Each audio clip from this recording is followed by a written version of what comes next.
রবিবারের মেনুতে আছে পালং শাক ভাজা। সবসময় তো তরকারি করি। আজকে একটু বড়ি ভেজে নিয়ে গুঁড়ো করে ভাজা করছি। আর করছি সিম, বেগুন, আলু, পেঁয়াজকলি, রসুন, পেঁয়াজ সমস্ত কিছু দিয়ে চুনো মাছের ঝাল। মানে চুনো মাছের বাটি চচ্চড়ি যেটা তো আগে আমি রেসিপি মানে এই রেসিপিটা আমি আগে আমার ভিডিওতে অনেকবার শেয়ার করেছি। সমস্ত কিছু এমন তেল, হলুদ গুঁড়ো, লঙ্কার গুঁড়ো সমস্ত কিছু একেবারে মাখিয়ে নিয়ে বসিয়ে দিয়েছিলাম। আর করছি বোয়াল মাছ লেবু পাতা দিয়ে।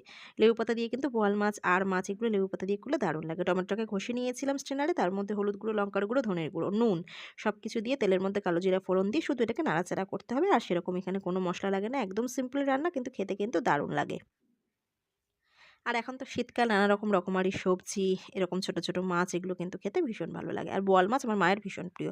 তো রান্নাবান্না যা করেছি মাকে আজকে একটু পাঠাবো। আর এখানে এই যে মাছগুলো দিয়ে লেবু পাতাটা দিয়ে এখন একটু ঢাকা দিয়ে রেখে দেবো। আলু আর দিলাম না, যেহেতু চুনো মাছের মধ্যে তো আলু রয়েছেই। রান্নাবান্না সবকিছু কমপ্লিট। চুনো মাছের ঝাল, পালং শাক ভাজা আর বোয়াল মাছ।